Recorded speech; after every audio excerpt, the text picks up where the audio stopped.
தலைப்பு: the photo drama of creation. சிருஷ்டிப்பின் புகைப்பட நாடகம்.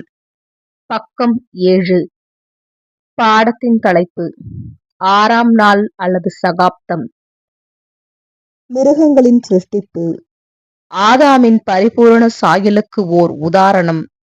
மனிதன் ஜீவாத்துமாவானான். கார்பன் நிறைந்த வளிமண்டலம் மிகவும் தூய்மையானதாக மாறியதால் தாவரங்கள் குறைந்து போயின. விலங்குகளும் அதற்கேற்ப மாறின.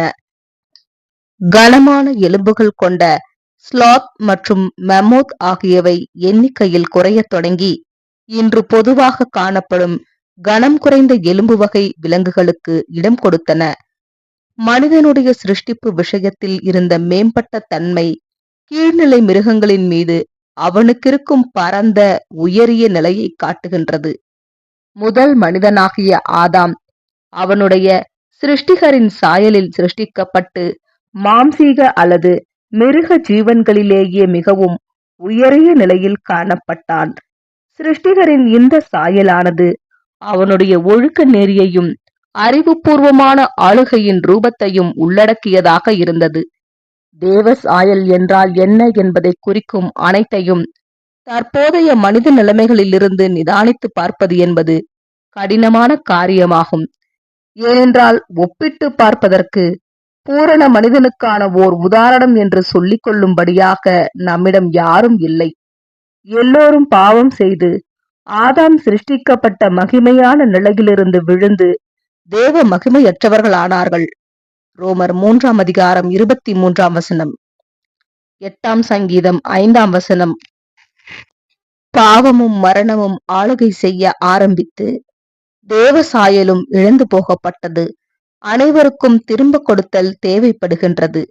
பூமியை ஒழுங்குபடுத்த ஆரம்பித்த காலம் துவங்கி ஏறக்குறைய 42,000 ஆண்டுகள் கழித்து, அதாவது 6ஆம் யுக நாளின் முடிவின் போது தேவன் மனிதனை சிருஷ்டித்தார்.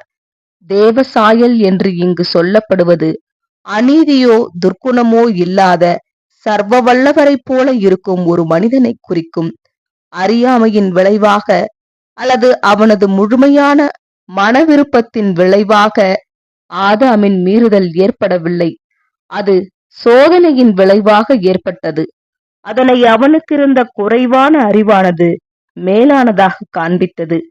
அவன் பெற்றுக்கொண்ட அறிவுக்கு அவன் பொறுப்பாளியாக இருந்தான். தான் தேவனுக்கு கீழ்ப்படியவில்லை என்பது அவனுக்கு தெரியும். தேவ சாயலில் இருக்கும் ஒரு மனிதனை நினைத்து பார்க்கையில் நமது மனம் தானாகவே பரிசுத்தரும் குற்றமற்றவரும் மாசில்லாதவரும் பாவிகளுக்கு விலகினவரும் முந்தின ஆதாமை போலிருந்த மனுஷனாகிய கிறிஸ்து இயேசுவையே நினைத்து பார்க்கும். மேலும் இந்த முந்தின ஆதாமின் பாவ பலனை ஈடு செய்யவே கிறிஸ்து இயேசு இந்த உலகத்திற்கு வந்தார். 1 கொரிந்தியர் 15 அதிகாரம் 22 நமது ரூபத்தின்படியே மனிதனும் ஆளக்கடவன். ஆதியாகமம் 1 அதிகாரம் 26 தனக்கு கீழுள்ள மிருக ஜீவன்களின் மீது ஆதாமுக்கு கொடுக்கப்பட்ட இந்த ஆளுகை என்பது பிரபஞ்சத்தின் மீது பிதாவுக்கு இருக்கும் ஆளுகையை போன்றதாகும். தூதர்களும் தேவ சாயலில் இருந்தாலும் கூட தமக்கு கீழ்நிலையில் உள்ள சிருஷ்டிகள் மீது தேவனை போன்றதொரு ஆளுகை செய்ய அவர்களுக்கு அனுமதி இல்லை.